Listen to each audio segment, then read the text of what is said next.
Now, here's a question. How long would it take you to walk 320 miles? A month? A year? Maybe? A fortnight? Our next guest managed it in just 9 days, and they did it in some of the toughest terrain in the world. They are Rory Sweet and Rupert Longsden, two members of Hardware.com, the winning team in the Polar Challenge, which is a 320-mile slog across the Arctic to the magnetic North Pole. You're mad. Yes. Was it your idea? It was. It just seemed a slightly different challenge to doing something like a marathon.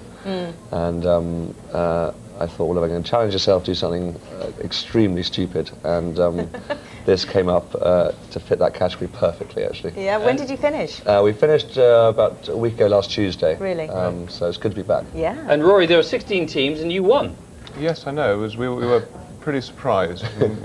We put in a lot of very long days and had very little sleep in order to do that. Right. You've had some trouble reacclimatising because you're still feeling cold with your woolly hat on.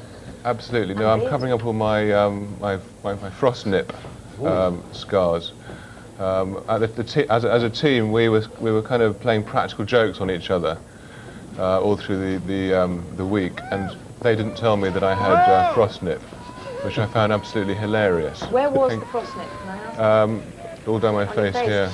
Ouch. Did you get anything horrible? No, I was quite lucky. I managed to avoid that, but had the satisfaction of seeing other people getting that. It is one of the hazards of polar travel, which we were told to avoid, but we just... Had you done any of this before? No, it's complete amateurs. We've never even been camping before, so this is the whole thing was total amateur effort, and the exciting bit, I think, was beating the professionals at the game. So that's fantastic. You've never done anything like this before, and you beat 16 teams. Beat 16 teams. No, I think a lot of it has got to do with your attitude and the fact that we really went out to enjoy ourselves rather than take it too seriously.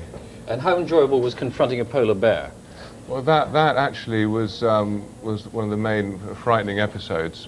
We were asleep one night, and we heard this rustling noise and this kind of padding around outside the tent. And the next thing we knew, there was a rip in the tent, and this huge head came through, followed by a couple of big arms. And I grabbed the nearest thing, which is a frying pan, and just beat it over the head. And it made like a noise like a gong. And it withdrew very rapidly, unharmed, I would have to say. And it dragged a load of hot chocolate powder with it, which it then proceeded to eat. And but not you? No, not Good. us. Wow, Paul, brush with danger. Are you going to do it again, or something similar? We have been asked to defend the title, but we're looking to another trip down to the South Pole. Try something new down there, a new experience, a new race.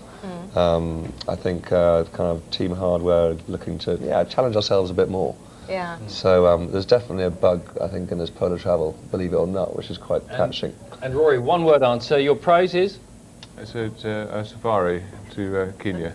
From one extreme to the other. Well done, and congratulations on setting a new record when you did it. Yeah. Thank you. Thank you. Thank you. Thank you. Really Thank you nice very to much. see you. That's it from Sean, and we're back.